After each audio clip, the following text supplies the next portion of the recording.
Welcome, everyone, to another episode of Slasher Scotty. I am your host, Scotty McCoy, and boy, do I have a surprise for all of you. I have on Zoom with me right now Debi Sue Voorhees, and this is the third time she's on my show. And this time, the first time I had her on, we discussed Friday the 13th, Part 5. The second time I had her on, we discussed 13 Fanboy. Well, the third time is the charm. We're discussing them both. And I'm so glad to have her on. How are you doing today, Debi? I'm terrific, Scotty. Thank you so much for having me. It's Of course. Again. Yes, I'm so glad to have you on, and I know that this is the first time I'm using my new microphone. We worked that out together before we started recording, and I'm so glad. It sounds so much crisper. It sounds fantastic. I love it. Thank you so much. So the first question I do got for you before we go into 13 Fanboy and then Friday the 13th is, how did you get your start into acting and filmmaking? That's a good question. It was back, I was actually working at the Playboy Club in Dallas, and the TV show Dallas was there. And I started working on that set. I did 7 speaking roles in 7 different episodes. And I also did, some extra work on the show and things. But I also worked as a stand-in. And working as a stand-in, to me, that was the most fun. That's awesome. You're behind the scenes and you get to be a part of the crew and feel a part of the family. Mm-hmm. So for those who don't know, a stand-in is somebody, while the actors are getting their makeup and stuff ready, the camera department and lighting department has to get everything set up. Mm-hmm. And they somebody there. And so I stood in for all the dark-headed women. Nice. So that's Linda Gray, Victoria Principal, and so on. That's awesome. That's great. So we know that 13 Fanboy, I know it just came out on DVD. So let's talk a little bit about that. So for those that are unaware, what is 13 Fanboy all about? 13 Fanboy is about an obsessed fan who is stalking his the different actors from Friday the 13th and Halloween. It stars Dee Wallace, who, if you guys, of course, know her from a movies, E.T., the Howling Cujo, Critters. Gosh, I mean, there's so many. It's literally over 200 films that she has been in. She's an amazing dynamo. And she played also in Halloween, Cynthia Strode. And Friday the 13th, we have 2 of the most famous Jasons, which is CJ Graham from Part 6 and 4-time Jason Voorhees, Kane Hodder. And all of these people, absolute legends. Yes. We have Laura Park Lincoln, one of our favorite Final Girls.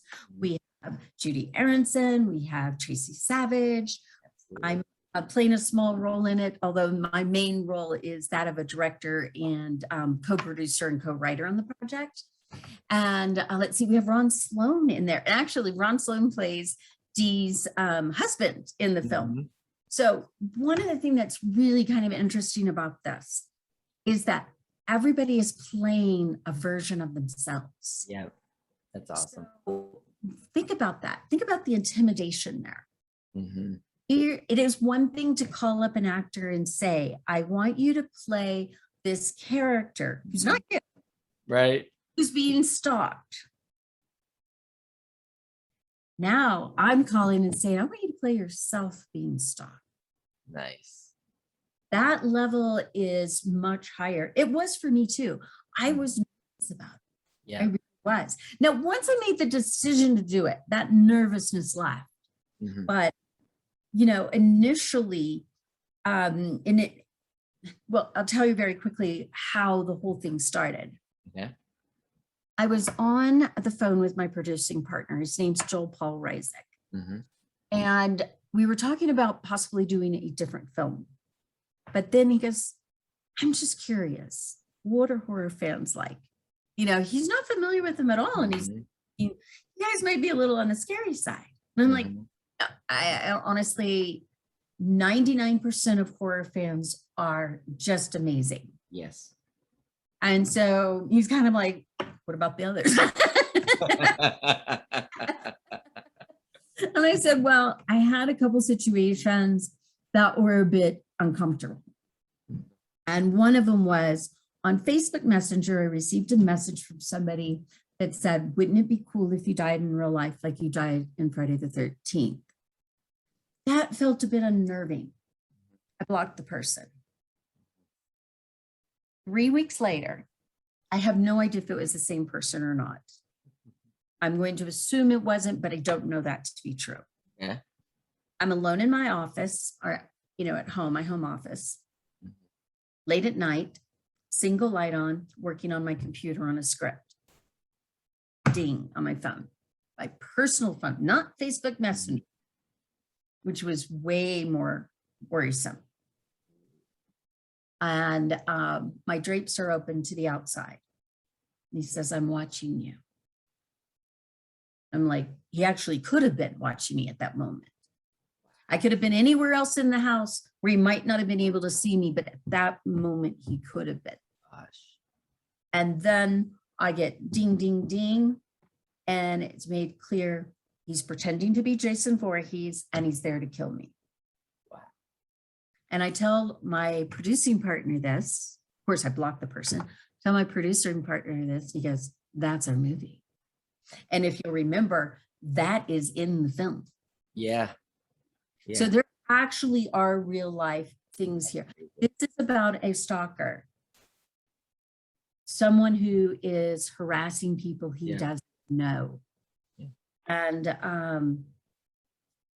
that to me ups the element of fear because it can really happen. People love the scary movies that can't happen. Yep. We love watching, like Frankenstein creature. Yeah. We love, watching Jason. We love watching Michael, right? Mm-hmm. Particularly Jason, nobody's coming up out of the grave to come get you, right? Still have fun with the jump scares. And being in the movie theater, how often in the movie theater at a horror movie do horror fans laugh? Right. Because we're laughing at ourselves for jumping. Yep. You gotta jump. And I've thrown my popcorn before. Nice, yeah. Help but laugh because you were so silly because it's just a movie, right? Yep. And so, but this, it can happen. Yeah, it can. People do have stalkers. And we had Adrienne King decided not to be a part of the project because she did have a stalker. Yep. Judy Aronson had a stalker. Mm-hmm. Kirk Lincoln had a stalker. Yep. All very serious situations. Yeah. Laurie was stalked for 6.5 years. Mm-hmm. Yeah. So, yeah, it's a crazy story that really it does happen. It does happen, especially to celebrities, which is what this points out. Right. Yeah, absolutely. Right. And most of fandom is wonderful, but there is that ugly side. Yeah. Yep, absolutely. And speaking of Ron Sloan, if you don't mind, I would like to play something for you that he sent me on my birthday last year. Oh, nice. Let me send this because I love this. I cherish it. Scotty. Right in the voice of Junior. I love it. I love it. He sent that to me on my birthday, and I absolutely cherish that. And a funny story also about the movie theater thing is like my partner, he absolutely doesn't like horror movies, and I literally force him to go see them in the theater with me because I want to see them, but I like him to experience that with me. So we go to see it, and he's literally there, and he's holding his shirt up. He whispers to me, and he goes, "You know something? I don't believe in paying for 2.5 hours of anxiety." Yep, just so serious. I totally get him. I understand. Yep, so serious. No right. And he's like, I don't know how you love this. You're like literally waiting for the jump scare, and when it happens, you laugh at it and you love it. I'm like, it's an adrenaline rush. I love. Right, absolutely. I think that's how horror fans feel. They love that adrenaline rush, and it's a safe scare. Yes. Yep. It's not real. Yeah, And Absolutely. so that's why it can be fun. Absolutely. And we know that the movie has ton of alumni from the film, and also of course Dee Wallace, who I've interviewed, and very, very amazing lady. Yes. It's funny because when I interviewed her, she said, I don't want to cancel on you, Scotty, but I got called to be on set. I'm going to do the interview. Yeah, I only have 30 minutes. I'm going to do the interview in hair and makeup. She gave me 45. So Nice. nice, amazing lady. But of course, there's somebody that isn't in any of those franchises, but she's, I would say, a newcomer, so to speak, Mhm. and the leading lady, the star of it, Hayley Greenbauer. Hayley Greenbauer, yes. Hayley Greenbauer and Dee Wallace are both leading ladies in this. Yep. She's fantastic. One thing you not know about Hayley, she did every bit of her stunt work. And as you know, she had a kick-ass fight scene. Did she not? Yes. Yes, she did. She really did. She did all of her own stunt work. Yeah, absolutely. And I would love to have her back on the show again to talk about it more now that it's been released. Because when you got me in touch with her the first time, but the film wasn't even released yet. It was still in post. So now we would have more to talk about, obviously, with now that it's actually been released, obviously spoiler free, but until we actually, more people actually see this. But how did you because I loved her as the lead, as one of the leading roles. I thought she was amazing. So what made you decide, I want to go with Hayley? She's the girl for this part. Yeah. Oh, this is a great story. Okay. She came out early on. Remember, we did the Indiegogo campaign. Yeah. Now, mind you, this film was not made on just Indiegogo dollars. It was Indiegogo and investors. Mm-hmm. So, but we were working on an Indiegogo video, and I asked some actors that I felt strongly might work well into the film, and a chance to meet them and get to work with them. Right. Before I made my decision. And Hayley was came in to play one of the two main roles in it. And she had to jump off of a cliff into very deep and very cold water. And it was going to be at night. Okay. And I told her, I said, I'm going to get you there before it gets dark. Mind you, we had to hike in to get to that spot. There was no way to drive to it. Right. And so I ended up unintentionally lying to her because we had so much shooting before, we didn't make it in time. Right. So we get there and we shoot everything else that we need to shoot. And I turned to her and I said, look, I told you you would be able to see the site and get comfortable with the layout before we did this. Wrong. It's obviously dark. Yeah. If you want, we will reset up tomorrow when we can get here earlier. And so you can get a lay of the land. And I said, I can promise you though, I did really thoroughly check this because I came and made 1,000% certain that if she jumped at a certain point, she's not going to get hurt. She's just going to go into the water. And of course I'm like, you can swim, right? And don't ever lie about that, by the way. And if she didn't know how, oh my gosh. And she said, let's do it. So I showed her exactly where to go. And she ended up having to jump in 3 times. And when we left, I was just sitting there going, yep, my Kelsie Voorhees has to be a badass. That's a badass. Absolutely. You know, I wouldn't have blamed her. I might have still hired her even if we came back the next day. Because, and I even told her when she said yes, I said, are you 100% certain? Because I am 100% okay with not doing it now. Oh, sorry, excuse me. But she said go, and we did. It was fantastic. Absolutely. And can you, I'm assuming it was a really high cliff. So imagine the impact actually stinging, and being cold. Oh my goodness. I can only imagine. I can only imagine. She was tough. She was tough.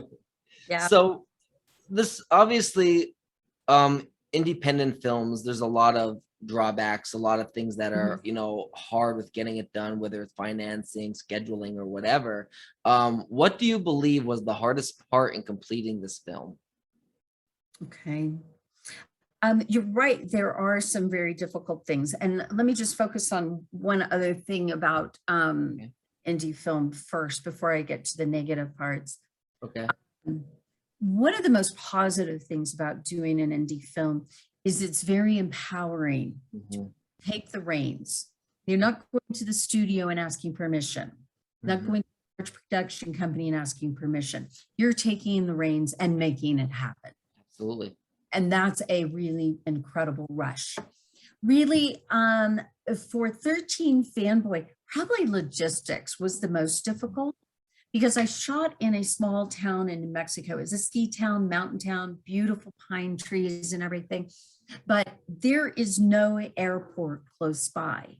So we are talking about people flying into Albuquerque and then having to drive 3 hours to there. Oh my goodness. Had people picking them up and stuff, but that meant that almost every day somebody was either being picked up at the airport or leaving to the airport. Wow. And so I was always having to lose a crew member to go and get them there. And then, of course, once you pick them up, let's say we're picking them up, you know, an airplane flight, depending on where they're from, but it's been a while. They're usually hungry. You've got to stop, feed them, and get them back in the car and drive them back another 6 hours. Sometimes they need to make stops at different places. So you're talking about at least a minimum of 8 hours to get it done, right? So that logistics of getting people in. Mhm. The other thing was New Mexico is fairly small. And while I was able to, I hired a lot of people from New Mexico. Yeah. I did have to hire outside of state. And so that added to the number of people coming in. Now, some of them, like I had a brilliant cinematographer from California named Ben Meredith. Nice. And he drove in because, you know, he had a lot of equipment to bring. Yeah. And our special effects persons, both Meg Wilbur and Nora Hewitt, Yeah. both drove in, and that made it easier on me. I'm not sure if it was easier on them. Right. They Yeah. both had they all had a lot of things to pack. Mhm. So yeah, it's making a film is incredibly rewarding, Yeah. and it's one of the hardest things that you'll ever pull off. Yeah.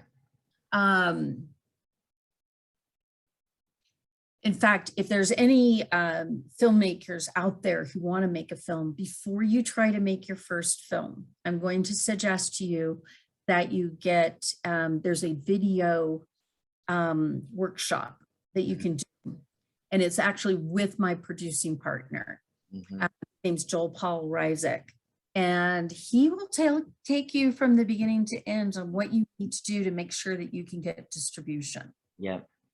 And it's a long workshop, but well worth it. And nobody should try and do a film without it, honestly. Yeah, I remember you recommended something like that for me when I asked you for advice, and you were Mhm. so amazing to give me that advice. And you told me start with a short film. This type of equipment, don't settle for less. And Right. try this workshop. I'll give you there's a YouTube tutorials. I'll give you a couple of links that I know of. Like Right. those are important because if you know, there's nothing worse than putting all the work into a film and having a bad movie. Right, exactly. And the name of the workshop, you can go to beyourownhollywood.com. Okay. Yourownhollywood.com. Awesome. Joel Paul Rysick, who does it. That's awesome. I recommend it. That's awesome. I definitely think Mhm. that's something everybody that is an aspiring filmmaker should check out. Absolutely. Yeah, so I'm gonna ask the question that I originally wasn't gonna ask, spoiler free. So we know that there is a killer in the movie, obviously. Mhm. So the killer that you that is revealed, was this person, were they one of the people that you would, I guess, originally have in the script, or was this something that was brought on last minute, or what was it changed at all? How do you elaborate on that? You know, we really had done a lot of juggling trying to decide. The most important thing to me was that we had a lot of twists and turns. Missteps, a whodunit, where you kind of start to think maybe, oh no, wait, maybe this, no, wait, you know? And so it was more about the twists and turns that I was looking at. Yeah. But yes, I kind of had an idea of where I wanted to go. And in fact, when you're writing a script, one of the most important things to know your ending first, then know your beginning.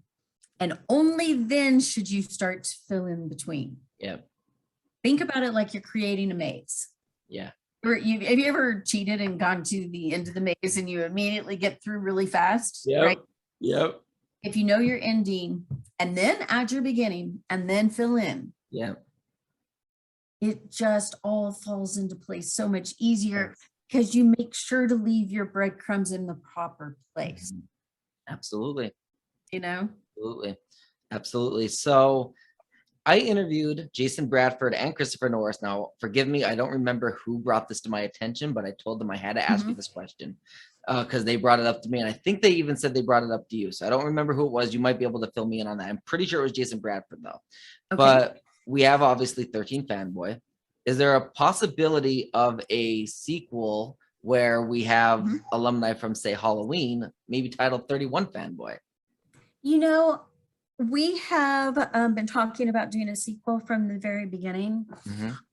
How that will look, whether we'll go to a different franchise, stay with this one, or do something entirely different in that Fanboy type world, the stalker world. I don't know the answer to that yet. But yeah, we've probably thrown around every possible scenario. You know, going to a different franchise. I would kind of have another one I have in my mind is maybe sticking to more of one of the true stories. Yeah. You know, even though I used a lot of elements in this film that were true, that happened to people. And interestingly enough, when I talked to Adrienne King, she's never told me the details about her situation.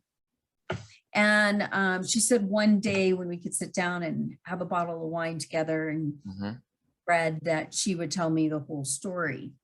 But after she read the script, she told me that you don't know it, but you hit way too close to the truth. Yeah. And I was like, okay. Yeah.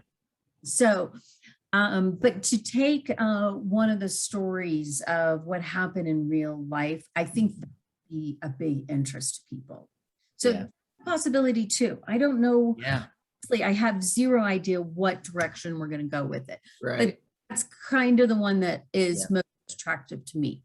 And I'm sure with you, in charge, I'm sure you'll be able to come to something that will satisfy not just yourself and your cast and crew, but also the audience, because it is a tough decision. I mean, do you go Halloween? Do you go Nightmare on Elm Street? Do you stay with Friday the 13th? Do you go to real world scenario?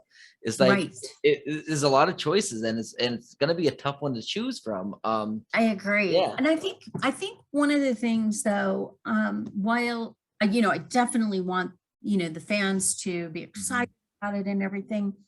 But the reality is you really can't engineer something to be something that fans will necessarily like. Yeah. I've noticed lately in movies, and I don't know if people are feeling discontent or what, there seems to be like these wildly crazy factions of love-hate. Yeah. And it's kind of interesting to me because the truth is there's some amazing movies out there that some people have just absolutely called shit, and I'm just like, okay, you may not have been your favorite film, but really you cannot call this a bad movie by any stretch of the imagination. So trying to please that doesn't necessarily work. I think you end up making decisions and compromises to your story to get things you think your fans will like. Not. They might be the very thing that they hate. So I think if you can just give them a really good story, Right. and pick your best story based on what makes a good story. Yeah, absolutely. And if you haven't read it yet, get The Anatomy of a Story by Truby. I may have already told you that one. You but might have. I think you did. Really, really good one to help you organize your script into something that will really draw people in. There's certain elements that draw people in. Yeah. And I've had some people argue and say, well, it's just following a formula. It's not. And they'll go, well, if you just follow a formula, you'll never get a King's Speech. Right. But I can show you how King's Speech follows that emotional pull every bit as much as any blockbuster movie you might be accustomed to seeing that was following what you would call a formula. Absolutely. The world is about to come to an end and somebody's got to come and save the day, right? Yep, absolutely. So how many times have we seen it? But we still enjoy it, don't we? do, right? Yeah. But the King's Speech follows that same pattern. Look at Titanic. I mean, everybody went to see it, a big blockbuster film. Everybody knows the ship's gonna sink. Right. But you still want to You still want to see it. You want to experience it. And it was absolutely beautifully done. The set design, the acting, the music, everything about it was absolutely superb. And you still people bashing it. Absolutely. So you cannot allow that audience to interfere. And it was a blockbuster. Yeah. Absolutely. And any horror movie, especially slashers, whether there's one killer, two killers, three killers, four killers, no matter what, you always know the person that's the final girl, usually the final girl is the one that's going to be the one that survives and kills X amount of killers. Like that, like look at Friday the 13th. They always leave it open that Jason can come back, but he's always defeated in the end, usually by one girl, sometimes a girl and a guy.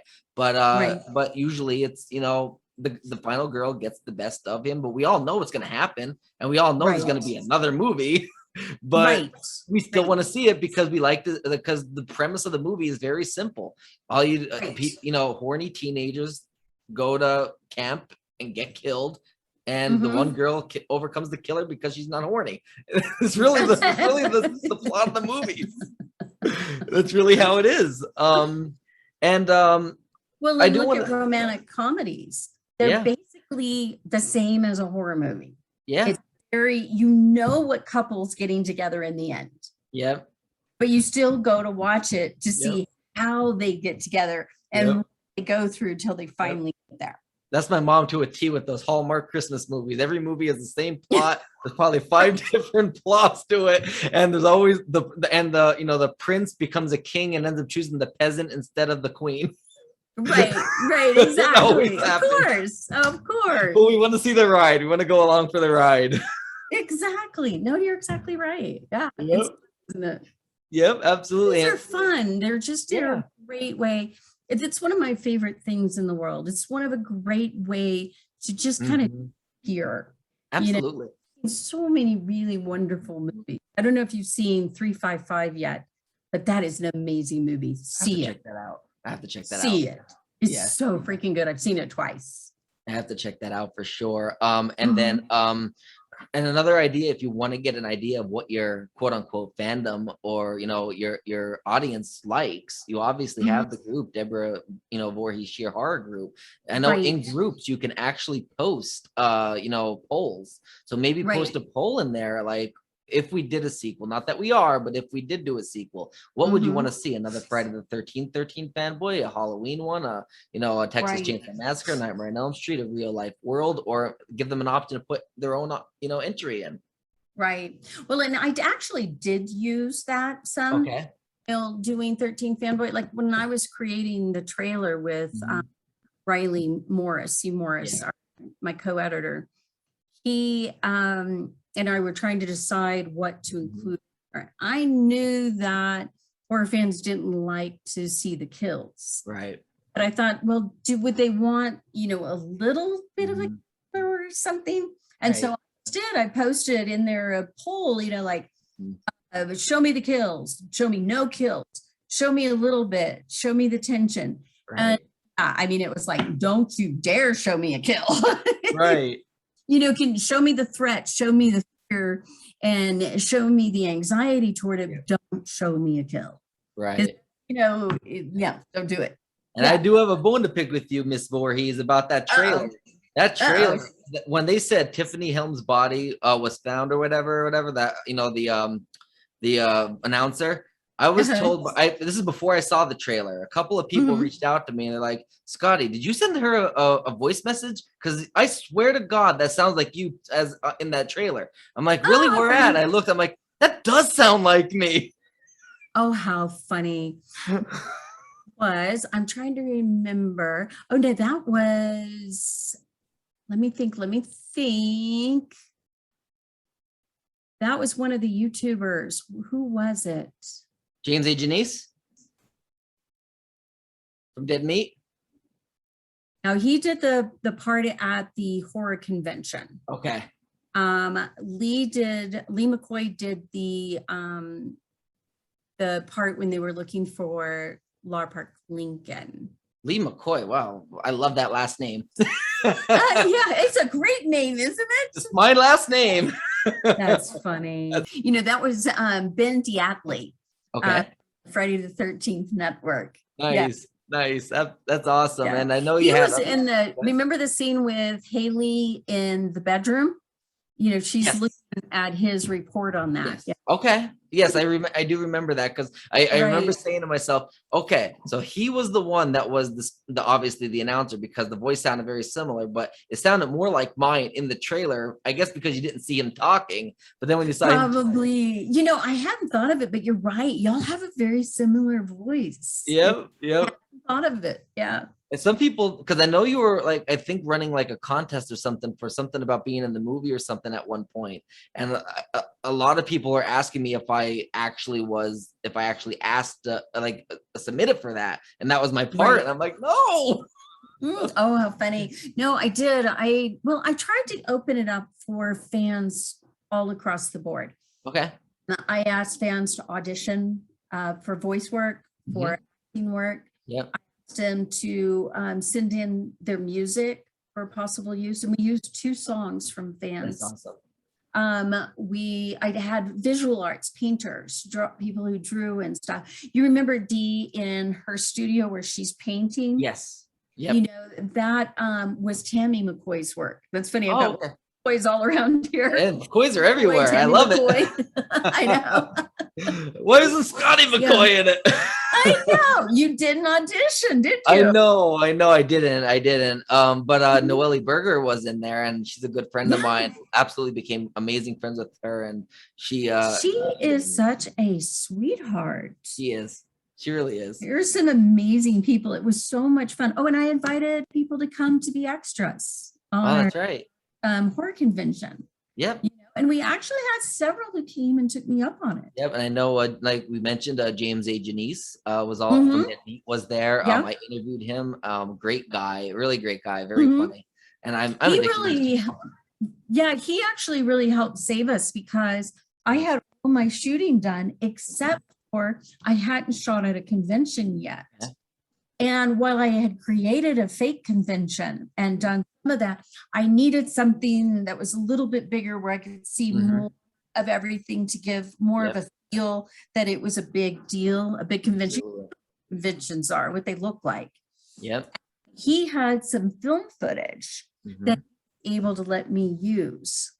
So it worked out brilliantly. That's awesome. And the last question I got for you regarding 13 Fanboy is about perks. I know you're in the process of getting them out. What is the expected, I guess, estimated or approximate time that people can expect to get their perks? I wish I could tell you, but I can't right now. Okay. I can tell you that I'm going to work as fast as I can. I'm 100% on my own in getting this together. I'm working right now on getting the art and everything to people who are going to make the DVDs. We were not allowed to even approach that until the actual DVD release date, and that is today. We could have lost us our distribution contract. Yeah. And so I'm in the middle of that. I'm putting in the order to get the mask. And so the mask, I think initially my idea was to get everything together and put it in one box and send it. But the more that I'm looking at the logistics of that, that was probably a naive thing for me to think would work out well. Right. So I think I'm probably going to, as soon as I have the DVDs, send it basically I can in an envelope. Yeah. We have several people who bought in on what was called the Friday special, which had Friday the 13th mask. Right. I already have all of those. Okay. So those will go all into one box and be sent out together once I get the DVD and the poster and all of that together. Nice. So, it is complicated, and then you have to think about it. People's emails change, phone numbers change, addresses change, and for some of these people, I'm like going, I don't know where you are. I don't know how. So if anybody out there who has contributed and you go, oh yeah, that's right, I was under such and such email, message me on Facebook in the personal messaging department and let me know. Absolutely. And let her know if you have an address change as well, because I know my mail is actually getting lost in my apartment. I lost a couple of important things, including tax documents that had personal, identifying information like social security number on it. And literally they put a security lock on my apartment. And now when they open it, they don't click the box to have it call me so I can unlock the door. Now they just leave it right outside where anybody passing can literally pick it up and take it with them. So I had to get a new document. So anything I have sent to my partner's house, he was 5 minutes away. So I gave you his address, and I'm glad you updated that, because I guarantee you I probably wouldn't see anything that I got. So you at your apartment, you don't have post office, like the boxes and stuff you go. The PO box, we do have PO boxes. I never looked into them, but I've been told, especially with Slasher Scotty becoming bigger, especially in the audio department, and I'm branching out, that I should get a PO box for if anybody wants to send me something for whether it's unboxings or reviews or something. I should get an actual PO box. That way I can actually go and get that. Right. Well, I'm surprised that you don't have a box though at your apartment. I've never. We do, but they're inside the building, but the main door is unlocked. In order to get to the mailbox, you gotta press my apartment number on the keypad. It says my apartment number, and it says what number you press, and then it'll call me, and then I press the number on my phone. It'll unlock the door, and then they can enter the building. So unfortunately, if they don't do that, usually though, post offices, they will have a key, the code to get in. Yeah, but I'm talking about like UPS or FedEx. Oh, gotcha. Yeah. Right. Okay, of course. I gotcha. I was thinking United Postal Service. Yeah, USPS. I get my mail fine. Of course, I get the bills just as good. They never get lost. They never get lost. I get the bills, but I don't get my packages. Amazon, everything like that ends up getting. I wanted my bubble bath. Absolutely. So transitioning into Friday the 13th. So how did you land the role of Tina in that film? What was your audition like? Oh, that was pretty interesting. It was basically a huge cattle call. And I got there and it was just lines and lines of people going through. And you just walked through the line, and there was a table, and at that time you put down your photo and bio and all of that.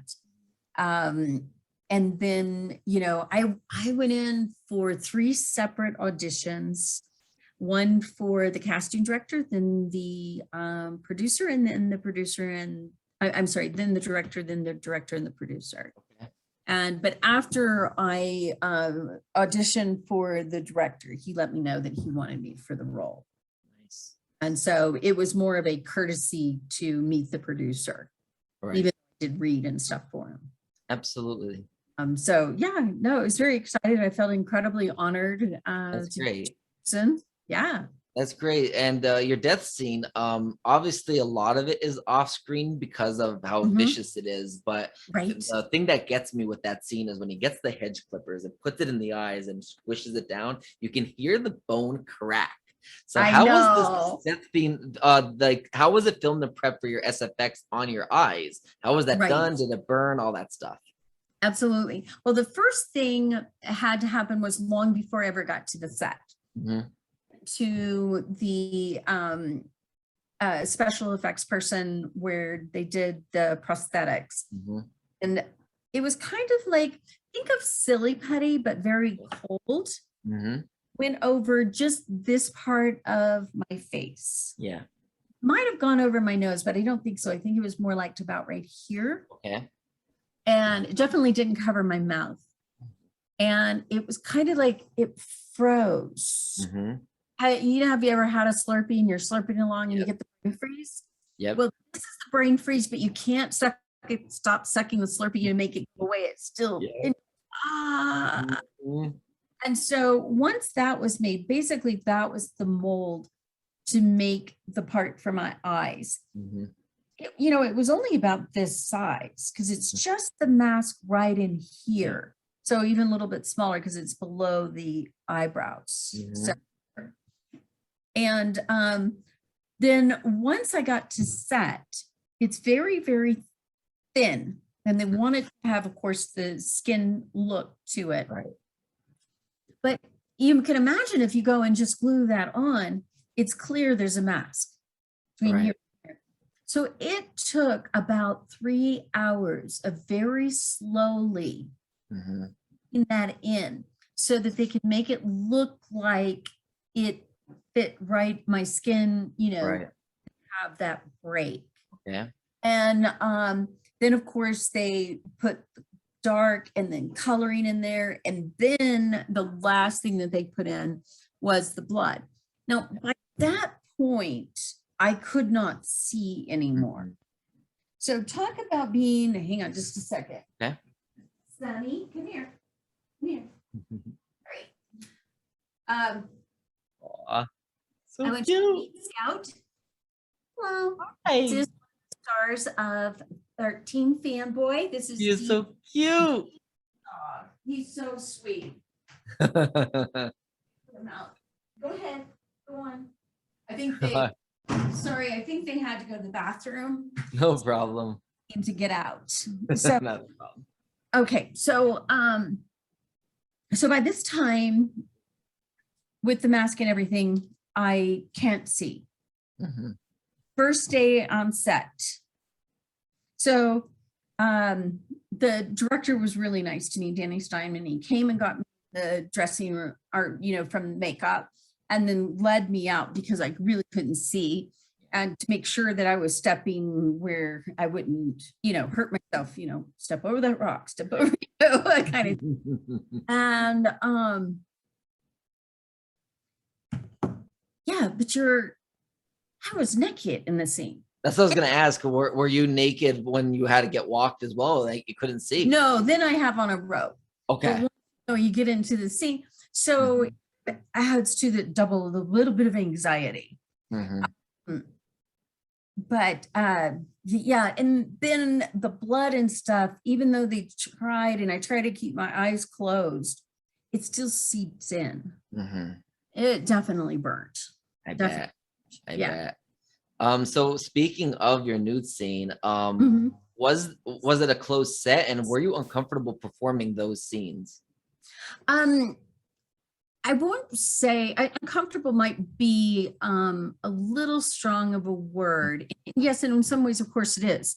I mean, you're completely naked in front of strangers. Right. So yeah, and it's being filmed. But was it uncomfortable? Like I want to get up and run and leave? No, not that uncomfortable. All right. It was just more of, well, okay, what I do, and actually in any time I'm doing something in acting, I kind of put a bubble around myself. And so that none of these people out here exist anymore, except the person I'm communicating with. Because at any moment that I become aware of the camera guy, or the sound guy or the grip over here. You're going to see it in my eyes. Yeah. That I'm not communicating in the supposedly scary place. Right. And so it helps me because I shut that world out. Yes, it was a closed set. And in a closed set, that basically means only absolute necessary people. Had one or two lighting people. We had the director. We had the assistant director, makeup, hair, and just in general, somebody to kind of help you out. Make sure I had my robe. It was cold, so they made sure that I had some hot tea and things. When you are on a film set, you're treated like gold. Yeah. They can't afford you to get sick. Right. We're talking about big time money losses. Yeah.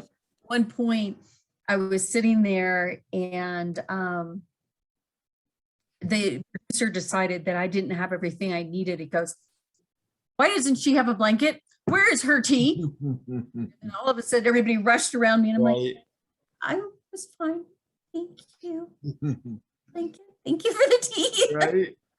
And now, were you the only one that was naked on set, or was your co-star John Robert Dixon also? He was too. Yeah. He was too. We were both fully naked.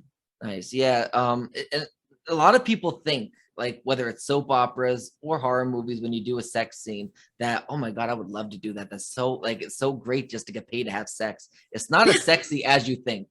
It really is. And you're not having sex. Right. Exactly.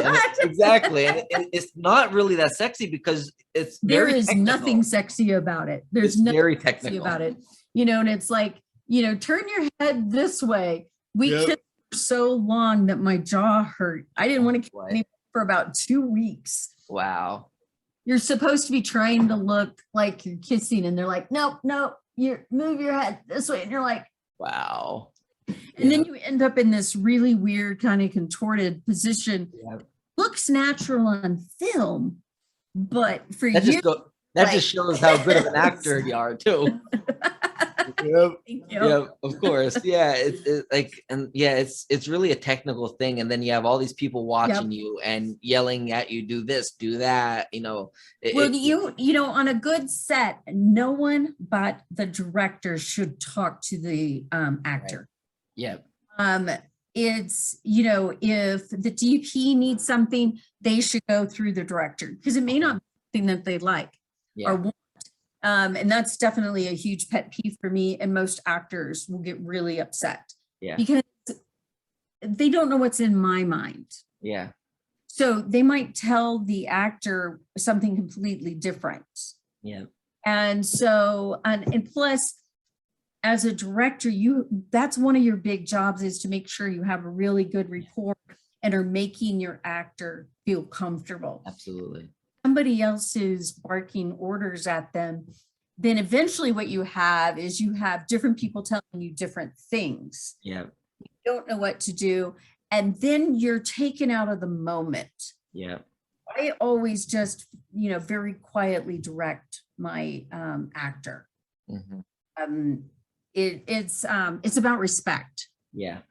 So you really should not allow anybody else to be giving commands. Absolutely. I completely agree with that. From a filmmaker myself, I completely agree with that. It's really just a respect thing. The director is the director. They're the one directing the movie. They're making the movie. Right. So it's in the title. And right. And it's about keeping the actor, in a good space too. Absolutely. And I highly recommend for anybody who's going to direct, make sure that you have a little bit of time where you're put in front of a camera so that you know what it feels like on the other side. Yep. They have a really hard job. They do. And a lot of people think that they see the actor on the TV or on the movie or whatever, and they think that they're the ones that are well known, but it's not just the cast, it's the crews, not just the director, the producers, and that there's the camera people, the boom mic operators, the SFX, the hair and makeup, the caterers. Everybody makes a movie. It's a team effort. No one person is bigger than the other. You are absolutely 100% correct on that. And that's one thing I stress on my films. I don't allow anybody to play, oh, I'm the big shot. Yeah. Just don't hire those people. Yeah. And I completely agree, because if you have somebody thinking they're better than everybody else, then the movie it's going to be a very uncomfortable situation. It will be, and it ends up, where people are snippy and ugly. I had to lose a couple of people on the set because I had very clearly stated that I don't allow people to pick on other people. Yep. And I had 2 people that every single member of my crew came and told me they had problems. Wow. Found out they were even picking on one of my actors. Wow. Yeah. Yeah. So big faux pas.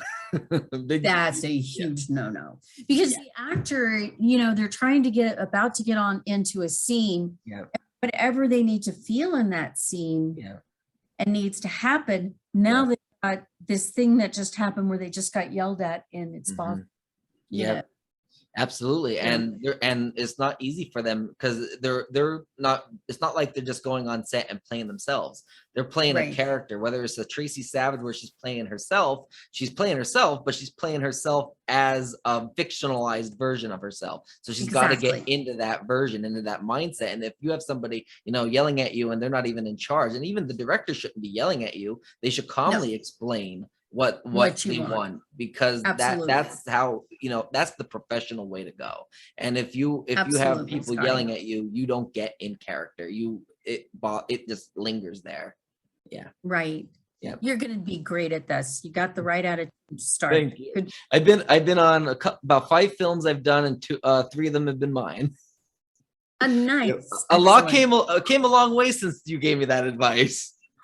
Oh, that's fantastic. Absolutely. You remembered. I did. So that's awesome. What do you believe the best part about filming Friday the 13th Part 5 was, and what about the worst? I can't really think of anything that would be the worst, although probably some might say that the worst might have been because, I was fired from 2 teaching positions but ultimately, while it was very sad and difficult for me at the time, it became a blessing, because it put me back into filmmaking. Yeah. I'd probably still be teaching because I enjoyed it and I felt like I was really helping people. Right. And but I would much rather be doing this. And if I may ask, what did you teach? But British literature. Oh, nice. American literature and journalism were my main, but British literature and journalism were awesome. And but the best, honestly, it's fans. Horror fans are pretty damn cool. Yeah. Very few exceptions. Very few exceptions. Yeah. Most part, I was a little bit nervous when I first started meeting horror fans, because think of it this way, here I was, naked in this film. I was afraid that they might be disrespectful to me. Right. Because, yes, I don't have any problem with nudity, but in many ways I'm very conservative. I don't, I'm careful about what I do with my body. Right. And so I was a little bit worried that there might be disrespect. Yeah. And that's not what I found at all. Yeah. In fact, I found quite the opposite. They were very thoughtful, very careful. Nice. Very, very respectful. That's awesome. 99%. Yep, absolutely. And you're absolutely. Actually, I have to correct that, because it's more than 99%, because that would suggest that 1 out of 100 is a problem. And that is absolutely not true. Right. 99.9. Yeah, absolutely not true. Right. Yeah. And you're very beautiful, obviously. And obviously you were young and did a nude scene. So I could see why, you would feel that way. And the fact that all these people were respectful and were understanding and caring, and they didn't throw any type of slurs or anything out at you at all. Right. That just shows, how much hope it gives me for mankind. Right. No, I found, Yeah, no, they're really wonderful. They're really, Absolutely. really kind. That's the way I did this film. Yeah. 13 Fanboy, because I kept being asked, can you do something to bring the characters back? Now, their ideas always revolved around something that made it Friday the 13th. Well, you can't buy the rights to Friday the 13th Right. now. That's what I was going to say. If you're going into 13 Fanboy expecting to see a Jason Voorhees killer, you're not going to get Jason Voorhees in a hockey mask because there is no Jason Voorhees because you don't own that copyright.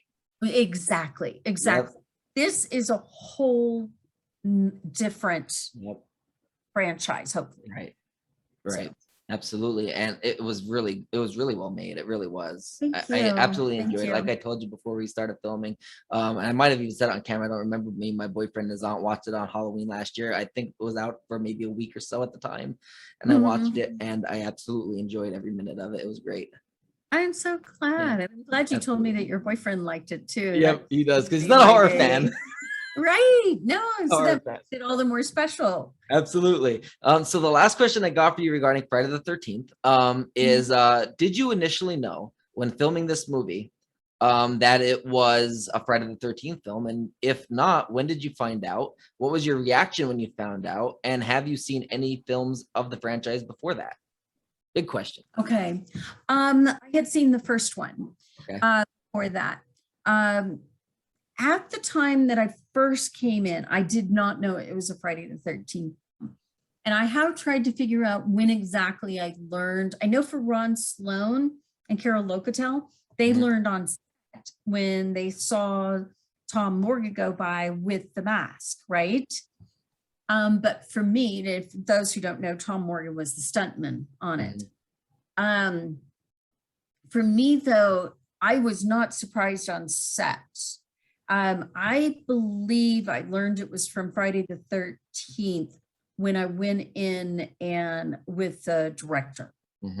And it might have been with the director and producer on the third go around, but I learned before I went on set. Okay, nice. That's awesome. And I mean, I can only imagine being in the Friday the 13th movie because, like, I mean, getting killed by Jason, how cool is that? Right, exactly. It really is. So the last question I got for you overall, and then if you could stay behind for a little bit, I wanted just to ask you something quick about another podcast I do that get your permission maybe to do something, but regarding 13 Fanboy. But the last question I got for you is, do you have any other project or public appearances that you would like to promote to the listening and viewing audience? Oh, okay.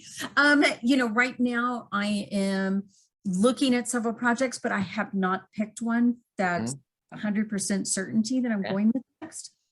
But I am looking at a true life ghost story, and I'm looking at like a couple other ideas that I'm still not quite ready to hash out yet.